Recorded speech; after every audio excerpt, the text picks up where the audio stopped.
Assalamualaikum warahmatullahi wabarakatuh. Salam sejahtera. Perkenalkan, saya Firdausya Pagala dari anggota KKN PPM 39, kelompok 56. Pada kesempatan kali ini, saya akan memberikan edukasi tentang optimalisasi pengolahan sampah di Dusun Pengkol.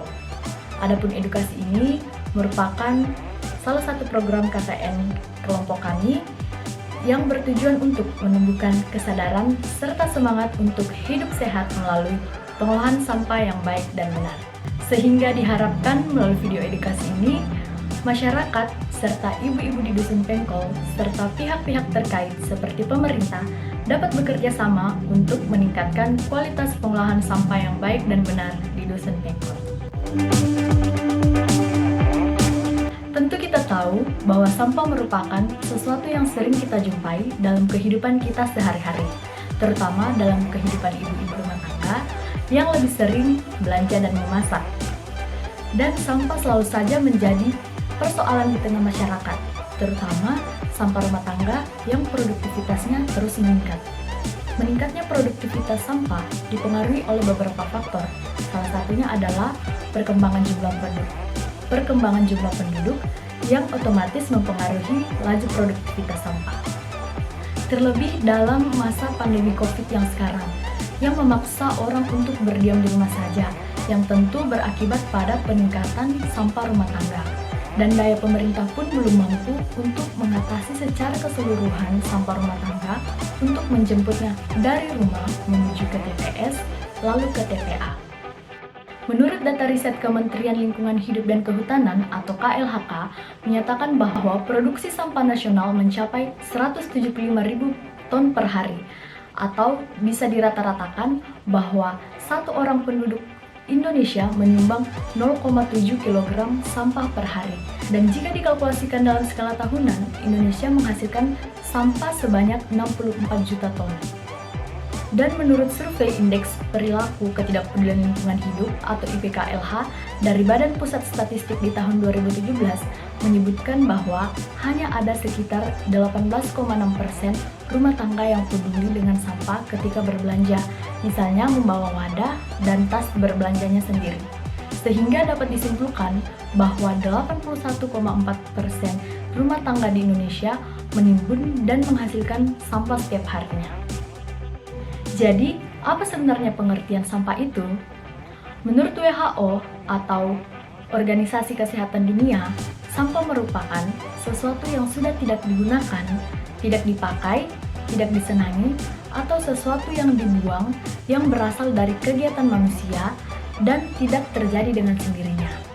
Nah, berdasarkan asal atau sumbernya, sampah dapat digolongkan menjadi 3 bagian, yaitu yang pertama, sampah organik. Sampah organik merupakan jenis sampah yang mudah membusuk, seperti makanan, sisa-sisa makanan, sayuran, daun kering, dan yang lainnya. Sehingga sampah ini dapat diolah menjadi pupuk kompos. Yang kedua, sampah anorganik. Jenis sampah anorganik merupakan jenis sampah yang tidak mudah membusuk, antara lain seperti plastik, wadah, kayu, pembungkus makanan, dan masih banyak lagi.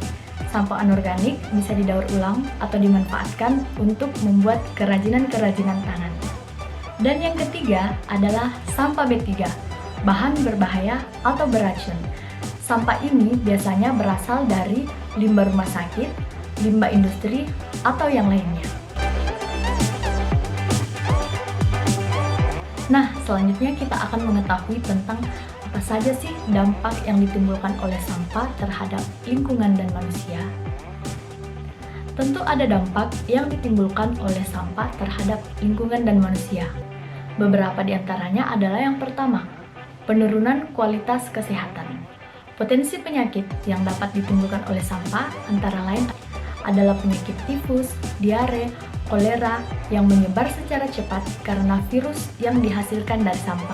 Juga penyakit demam berdarah yang meningkat secara cepat pada daerah yang pengolahan sampahnya kurang memadai. Selanjutnya adalah penyakit yang dapat menyebar melalui rantai makanan.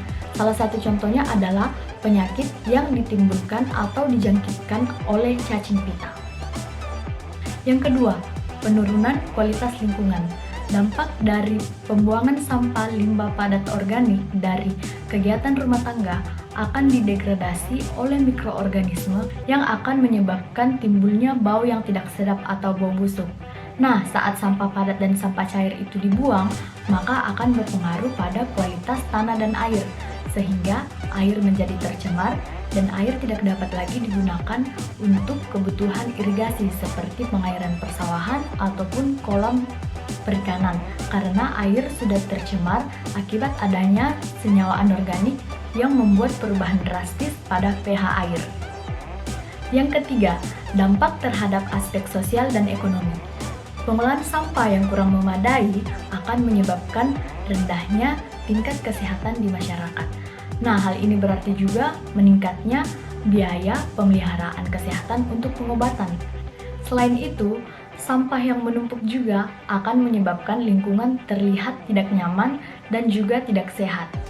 Selain itu, ketika musim hujan, saat sampah menumpuk di drainase atau saluran air dapat menyebabkan banjir. Nah, itulah beberapa dampak yang akan ditimbulkan oleh sampah ketika kita tidak dapat mengolahnya dengan cara yang baik dan benar. Alangkah baiknya ketika kita bisa mengetahui dampak yang ditimbulkan dan kita memiliki kesadaran untuk mengelola sampah dengan baik dan benar agar lingkungan menjadi bersih dan sehat dan kita hidup lebih nyaman. Nah, seperti yang kita ketahui juga bahwa salah satu jenis sampah yang paling banyak digunakan dalam kehidupan sehari-hari adalah sampah plastik. Nah, sampah plastik ini juga berdampak pada kesehatan lingkungan dan juga berdampak pada manusia dan lingkungannya. Sampah plastik memberikan dampak terhadap lingkungan dan kesehatan tubuh. Menurut Kementerian Kesehatan, hal tersebut dikarenakan sampah plastik sulit terurai, sehingga dampak yang terlihat adalah terjadinya penimbunan limbah, tersumbatnya saluran air sehingga menyebabkan banjir, dan juga lingkungan menjadi tercemar. Lalu, apa yang dapat kita lakukan terkait hal ini? Tentu saja kita dapat mengambil peran. Salah satunya adalah mengurangi penggunaan kantong plastik. Nah, salah satu caranya adalah kita dapat memilah sampah organik dan non-organik dan kita bisa mendaur ulangnya. Organik dapat dijadikan pupuk kompos dan non-organik dapat dijadikan karya seni bahkan kerajinan tangan yang bernilai ekonomis. Lalu, apa yang dapat kita lakukan untuk mengoptimalkan pengolahan sampah? Nah, pertama-tama, dari ibu-ibu rumah tangga memisahkan antara sampah organik, non-organik, dan B3 di rumah masing-masing. Kemudian sampah tersebut dikumpulkan dan akan dibawa ke TPS atau tempat pembuangan sementara. Nah, di TPS nanti akan dilakukan teknik 3R, reduce, reuse, dan recycle, di mana sampah-sampah tersebut juga akan dipilah yang kemudian akan dilanjutkan ke TPA atau tempat pembuangan akhir sampah. Walaupun saat ini di Dusun Pengkol belum ada TPS untuk mengumpulkan sampah dari rumah ke rumah, namun pentingnya kesadaran dari sekarang dan kerjasama antar warga akan memiliki dampak yang baik di masa yang akan datang. Jika hal tersebut dapat kita terapkan, tentu banyak manfaat yang dapat kita dapatkan ketika kita dapat melakukan pemilahan sampah atau mengolah sampah dengan cara yang baik dan benar. Jadi manfaat apa sih yang dapat kita rasakan ketika kita dapat mengelola atau mengoptimalkan pengolahan sampah yang baik dan benar? Tentu ada beberapa manfaat yang dapat kita rasakan di lingkungan maupun di diri kita sendiri saat kita dapat mengelola sampah dengan baik dan benar. Di antaranya adalah 1. Memudahkan pembuangan dan pengolahan kembali. Misalnya, kita mengumpulkan sampah non-organik di satu wadah saja. Nah, hal tersebut dapat memudahkan orang lain untuk mengambil sampah tersebut atau ingin mendaur ulangnya. Yang kedua, lingkungan menjadi lebih bersih, air lebih terjamin. Dan yang ketiga, udara menjadi lebih sehat dan tidak tercemar. Pengolahan sampah yang baik dan benar tentu saja dimulai dari kesadaran diri masing-masing, terutama ibu-ibu rumah tangga yang menjadi pionir dalam permasalahan sampah rumah tangga. Sudah seharusnya kesadaran akan pentingnya pengolahan sampah yang baik dan benar dilakukan dengan memberikan aksi. Pengetahuan dan edukasi tentu saja tidak cukup untuk mengatasi permasalahan. Tentu saja dibutuhkan kerjasama antara masyarakat dan pihak-pihak terkait untuk bersama-sama melangkah ke arah yang lebih baik.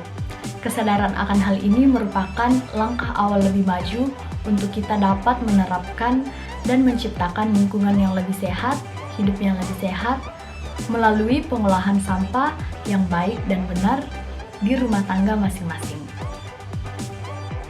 Mari bersama-sama membangun dusun Pengkol yang sehat dan nyaman dengan mengoptimalkan pengolahan sampah. Di Hari Kemerdekaan Republik Indonesia ini, kita bisa merdeka untuk hidup sehat melalui aksi nyata kita. Kalau bukan kita, siapa lagi? Sekian edukasi optimalisasi pengolahan sampah dari KKN PPM UMB 39 kelompok 56. Kurang lebihnya mohon dimaafkan, semoga dapat bermanfaat untuk kita semua. Wassalamualaikum warahmatullahi wabarakatuh.